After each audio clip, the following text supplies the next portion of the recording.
ముందుగా అందరికీ నా జైభీం. ఇవాళ అనంతపురం జిల్లా కూడేరు మండలంలో ఉన్నటువంటి గుట్కూరు గ్రామ సమీపంలో ఉన్నటువంటి వృద్ధాశ్రమంని కొంతమంది వ్యక్తులు ఆక్యుపై చేసుకోవాలనేటువంటి దుర్మార్గమైన ఆలోచనతో ఎంఆర్ఓ గారికి ఒత్తిడి పెట్టడం జరుగుతోంది. అలాగే మేము ఎంఆర్ఓ గారు కూడా అడుగుతున్నాం. గత 16 సంవత్సరాలుగా ఇక్కడ ఉన్నటువంటి వృద్ధాశ్రమం ప్రభుత్వ భూమని వాళ్ళు అంటున్నారు. మరి గత 16 సంవత్సరాలుగా ఉన్నటువంటి వృద్ధాశ్రమం ఇవాళ కనమలేదు ప్రభుత్వానికి అడుగుతున్నాం.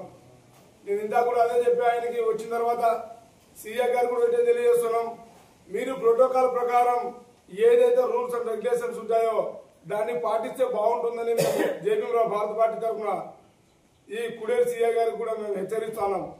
అలా కాదు, మాకు పైనుంచి ప్రెజర్స్ వస్తున్నాయి, మాకు ఆర్డర్స్ వస్తున్నాయని వాళ్ళ ప్రకారం వెళ్తే మేము పోలీస్ స్టేషన్లే కాదు ఎంఆర్ ఆఫీసులు కూడా ముట్టడించే కార్యక్రమాలు కూడా శ్రీకారం చుడతామని కూడా మరొకసారి తెలియజేస్తూ, ఇక మీదట ఈ కూటమి ప్రభుత్వం అధికారంలో వచ్చినప్పటి నుంచి దళితుల పైన జరుగుతున్నటువంటి దాడులు మనం అందరం చూస్తూనే ఉన్నాం.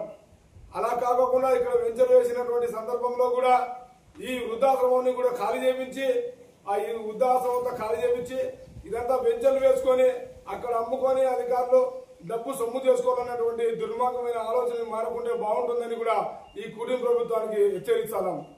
అది కాదు అంటే మళ్ళీ జేపీరావు భారత పార్టీ ఆధ్వర్యంలో అనంతపురం జిల్లా కలెక్టరేట్ కూడా ముట్టడిస్తామని కూడా ఈ సందర్భంగా హెచ్చరిస్తాను.